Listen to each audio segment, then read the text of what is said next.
महामंडलेश्वर आपके दर्शन करने के लिए राजधानी में पहुंचे और आप सबको हृदय की गहराई से आपका हार्दिक स्वागत और अभिनंदन। वक्ताओं ने अपने लिए खूब ताली बजवाई और वो चले गए, अब बिना ताली वाले बचे। तो मैं जो कुछ भी कहूँ तो कृपया आप ताली न बजाएं, क्योंकि मैं नेता नहीं हूँ, मैं संत हूँ। ताली तो नेताओं के लिए बजाएंगे। तो परम श्रद्धेय इस मंच में मैं सबसे पहले साधुवाद देना चाहूंगा मधु बहन। एक नजर हम अपने चारों ओर डालें तो हमें दिख रहा है कि अनेकता में एकता का भारत। कोई कैसे ही ड्रेस में, कोई पगड़ी में है, कोई कुछ है। ये एकता, अनेकता में एकता के भारत। और हिंदी भवन में आपने इस कार्यक्रम को करवाया तो उसके लिए आपको सबसे पहले साधुवाद। इतना अच्छा होगा आप शायद कॉन्स्टिट्यूशन क्लब में करती तो वो फीलिंग नहीं आती जो इसके अंदर आ रही है कि अनेकता में एकता का भारत है। हमारे श्रेष्ठ भारतीय जनता पार्टी के श्रेष्ठ नेता, जिन्होंने 206 राज्यों में से 155 राज्यों की जमीन नाप चुके हैं, ऐसे नेता को अपने बीच पाकर के मैं गंगा के उस उद्गम स्थान से आकर के आपका भी हार्दिक स्वागत करता। नारी शक्ति के रूप में उपस्थित या देवी सर्वभूतेषु शक्ति रूपेण संस्था नमस्तस्यै नमस्तस्यै नमस्तस्यै नमो नमः। ऐसी हरियाणा से आई हुई संध्या बहन जिसके उद्गार से हम गदगद हो गए, आपका भी मैं गंगा की उस उद्गम पावन धरती से आकर के आपका भी हार्दिक स्वागत करता। मेरे समाज के संत जो एक पूरा एग्जाम्पल है, जिसका अंत ये है कि आप 22 भाषाओं के 27 राज्यों के अलग अलग आप लोग हैं। यह भारत, जब हम गुजरात में जाते हैं तो वहाँ के लोग गुजराती बोलते हैं। जब आप जम्मू कश्मीर में जाते हैं तो वहाँ डोगरा बोलते हैं। अगर आप गोवा में जाते हैं तो वहाँ के लोग कोंकणी बोलते हैं। ये भारत बंगाल में जाते हैं तो वहाँ की बंगाली बोलते हैं। और अलग अलग क्षेत्रों में जाते हैं तो यदि आप जम्मू कश्मीर में जाते हैं तो वहाँ की टोपी देखिए, अगर आप हिमाचल में जाते हैं तो वहाँ की टोपी देखिए। और ये समाज अलग अलग विभिन्नताओं का होते हुए भी ये भारत एक कैसे है। यह भी अनेकता में एकता का देश है। लेकिन यहाँ पर भी आप देखिए, सब मानव जाति के होमो सेपियंस हैं, लेकिन आप में वेरिएशन दिखाई दे रहा है।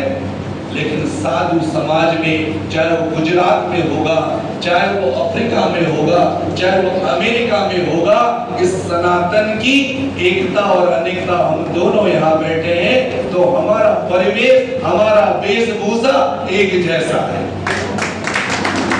इसका मतलब स्पष्ट ये हुआ कि प्रमाण है, इस देश को अगर बचाएगा तो सनातन ही बचाएगा। वो अभी हमारे IAS महोदय चले गए, उनका भी आपने ड्रेस देखा होगा, यही केशरिया था। इस बात का सबसे बड़ा प्रमाण है।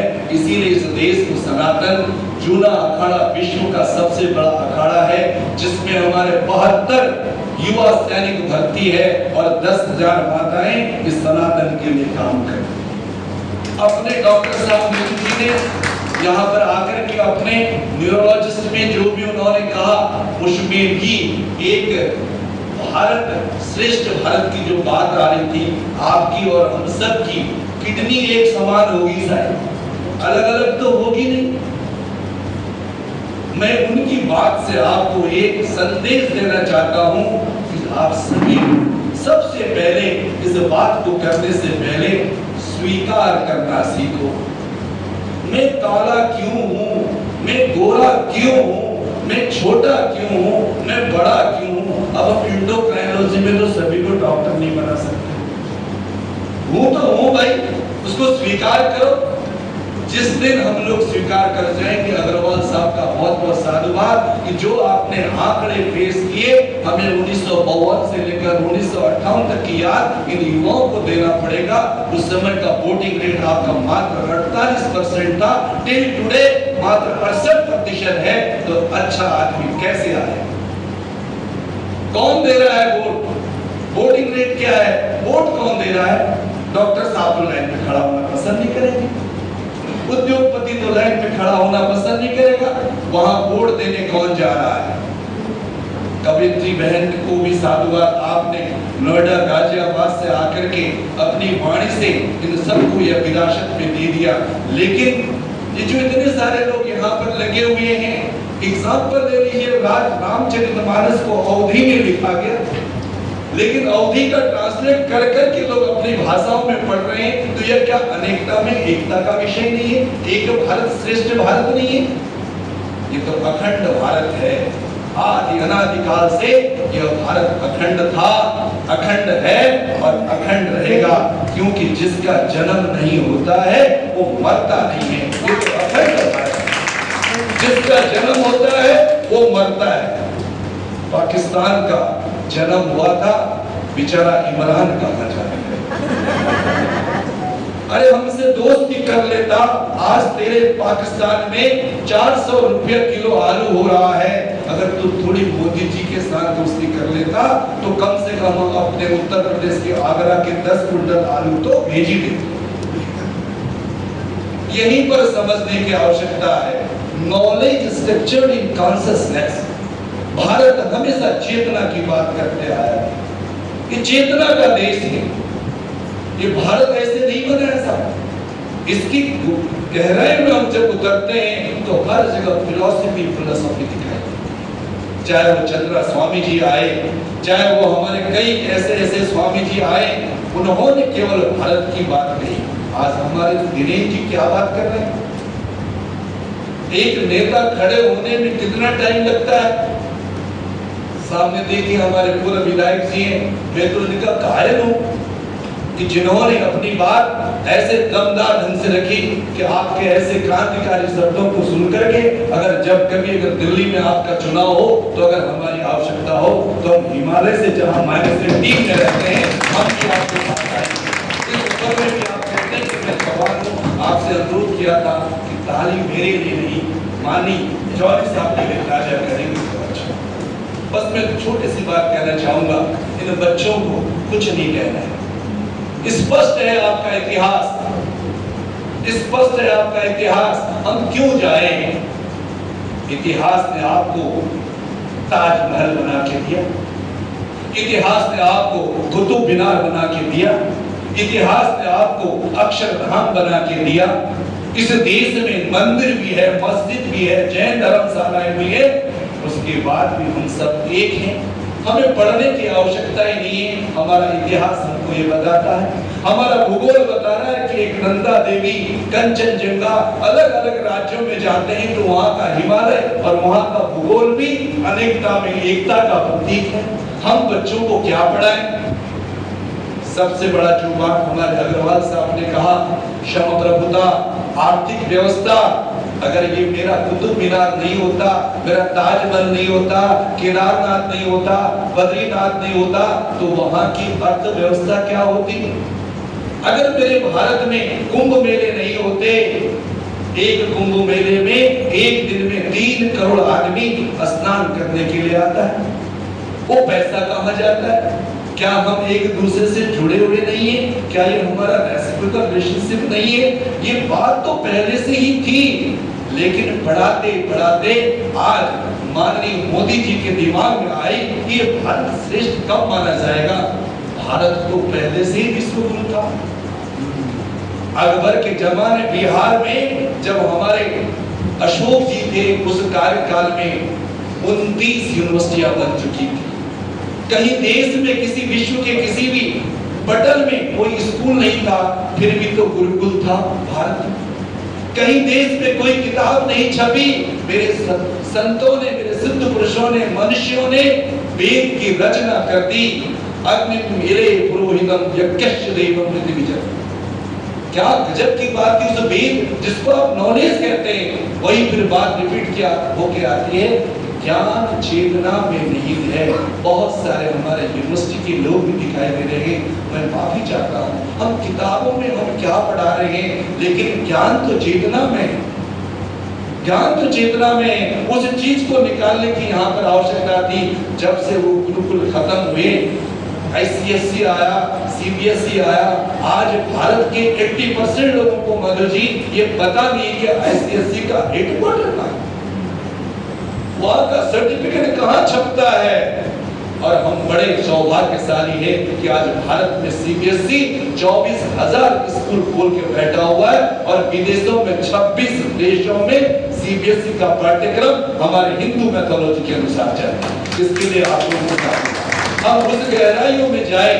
इतने सारे डॉक्टर, इतने सारे इंजीनियर आप विदेशों में नहीं जा रहे हैं। मैं बहुत ज्यादा, क्योंकि सबने बोरिंग वाला सब्जेक्ट मुझे दे दिया मधुबहन ने, इसलिए आपको बहुत बहुत साधुवाद। क्योंकि लास्ट में हर कोई जाना चाहता है, जल्दी कुछ ब्रेकफास्ट और रिफ्रेशमेंट भी करना चाह रहा होगा, कुछ लोग मोमेंटों के लिए इंतजार कर रहे होंगे। तो विषय को मैं आगे कहाँ बढ़ाऊं, सभी तो जाने की तैयारी में, कुछ पत्रकार महोदय भी बाहर बाइट लेने की तैयारी में है। तो मैं सभी इस देहरादून से लेकर के जितने भी हमारे चैनल दिल्ली में चल रहे हैं, उन सभी पत्रकार बंधुओं का हिमालय की ओर से, मधुबहन की तरफ से, इस संस्था की ओर से जिसने इतना सुंदर आयोजन किया, हृदय से उनका भी स्वागत और हार्दिक अभिनंदन करता हूं। और अंत में इतना ही कहना चाहूंगा कि पहले आप लोगों ने सुना होगा, तो मैं एक शख्स का नाम जरूर लूंगा, डॉक्टर SN सुब्बा राव, जिसने पूरे भारत को इससे जोड़ने के लिए एक ही नारा दिया, NYP, नेशनल यूथ प्रोजेक्ट। उनका भी मैं बच्चा रहा और मैंने उनके द्वारा हिमालय में भी ये कोशिश की। उन्होंने एक ही गाना दिया, नौजवान आओ रे नौजवान गाओ, नौजवान आओ रे नौजवान गाओ रे। अब न मैं जवान रहा, न जौहरी साहब जवान रहे, न मेरे साथी संत महाराज जी जवान रहे, न अग्रवाल जी जवान रहे। ये डिजिटल इंडिया है साहब। 3 साल का बच्चा टॉफी लेना पसंद नहीं कर रहा है, मोबाइल लेना पसंद कर रहा है। 8 साल, 10 साल, 12 साल का बच्चा स्कूल में पढ़ना पसंद नहीं कर रहा है, PUBG खेलना पसंद कर रहा है, क्रिकेट खेलना पसंद नहीं कर रहा है, PUBG खेलना पसंद कर रहा है। हम लोगों में धिक्कार होना चाहिए कि 160 करोड़ की जनसंख्या में हमें 11 प्लेयर क्रिकेट के नहीं मिल रहे हैं, और हम बात करते हैं एक भारत से। नेपाल जैसा देश अपने क्रिकेट की टीम खड़ी कर दिया और हम लोग PUBG में लगे पड़े हैं। क्या ये हमारे संस्कार थे? हमारे लड़के IIT निकलते हैं, भारत में नौकरी नहीं कर रहे हैं, अमेरिका और जापान और जर्मनी में जा रहे हैं। हम ये किसको संदेश दें? ये तो बातों में रह जाएगा। लेकिन फिर भी मैं हरियाणा को सैल्यूट करता हूँ, हरियाणा को ट्रिब्यूट करता हूँ कि आज इसने खेल के क्षेत्र में, शिक्षा के क्षेत्र में पूरे भारतवर्ष में नंबर 1, क्योंकि वहाँ ऐसे संजय जी जैसे लोग हैं, क्रांतिकारी हैं, उनके आवाज में दम है, तो होगा ही ऐसे ही। लेकिन उसके बाद आप अन्य 25 करोड़ की जनसंख्या यूपी में ऐसा 4 भागों में बटा हुआ है। और अपने उत्तराखंड की बात तो मुझे नहीं करनी चाहिए कि सारी नदियां, सारे जल स्रोत उसी जगह पर है, उसके बावजूद भी हमें बिजली नहीं मिलती। तो ये कॉन्सेप्ट कैसा होना चाहिए? वही जो विजनरी प्लान, मिशनरी प्लान आप लोगों के बीच में रहेगा, तब हम सब लोग एक भारत और श्रेष्ठ भारत की बात कर पाएंगे। फिर भी हमें यह स्वीकार करना होगा कि अलग अलग धर्म होते हुए भी फिर भी हम हिंदुस्तान, अलग अलग धर्म, अलग अलग वर्ण, उसके बाद भी हम सब हिंदुस्तानी, अलग अलग भाषा, उसके बाद भी हम हिंदुस्तानी। कुचिपुड़ी, बिहू, अलग अलग नृत्य होने के बाद भी हम सब उसके बाद भी हिंदुस्तानी, ये सारे लोगों को स्वीकार करना पड़ेगा। मेरे मुस्लिम बंधुओं को भी स्वीकार करना पड़ेगा, जैनियों को भी करना पड़ेगा, हिंदुओं को भी करना पड़ेगा, सिखों, ईसाई को, सबको ये स्वीकार करना पड़ेगा कि मैं हिंदुस्तानी हूँ। तो उसी दिन मेरा भारत श्रेष्ठ हो जाएगा, उस दिन सभी लोग इसको विश्व गुरु मानेंगे। एक बार पुनः हृदय से हमारे डॉक्टर पांडे साहब जिन्होंने